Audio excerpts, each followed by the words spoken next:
Hello there, I'm Tim. I'm representing for Team KT, and today I'm going to walk you through our Chipotle queue model for MS&E 107 final project. Screen share. Okay, so here's our Chipotle queue model. You can see our 5 stations: burrito, rice and meat, salsa, wrapping, and paying.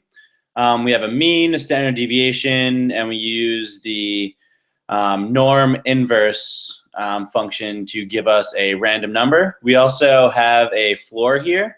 So to set that floor, which is the absolute minimum, we use the max function here. So all this comes out and gives us a customer per hour random number, essentially. From there, so that will be our service rate in customers per hours. And now we look at the arrival rate. So we broke it into an on-peak and an off-peak arrival rate, depending on lunch and dinner. And so we gathered data that basically told us around 500 people will go to a Chipotle a day, and we explained that in the model. And then we have a 2-to-1 ratio of on-peak versus off-peak in customer arrivals per hour. So here we have our inputs, which is the arrival rate and the service rate, essentially. Here is the waiting time, which I'll come back to, which is basically our constraint in how long we want the line to be, or how long it can be. And here we have our outputs here. The one that we're concerned with is average waiting time. So if there is a waiting time longer than 3 minutes or negative, meaning infinity, then we'll add additional employees. So here's the additional employees, and with each additional employee, you get a 10% efficiency gain in your burrito making speed. So that functions to increase your service rate by 10% with each additional employee.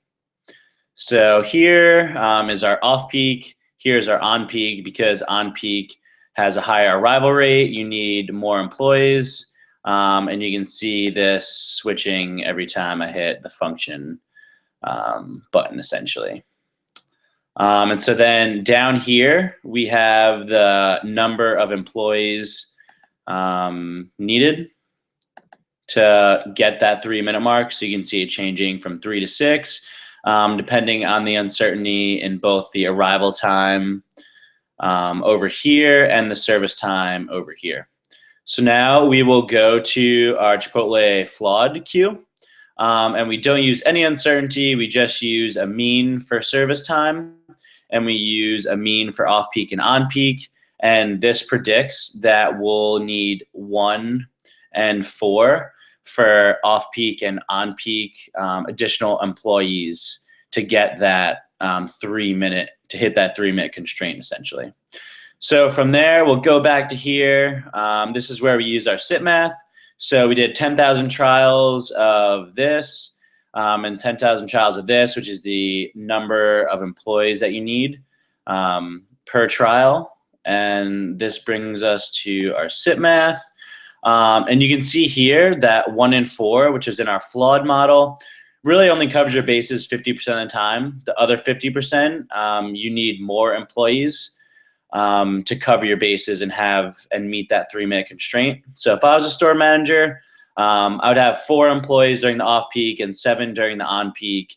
And this way, 95% of the time, I'd be covered and my line would not be longer than 3 minutes. Thank you.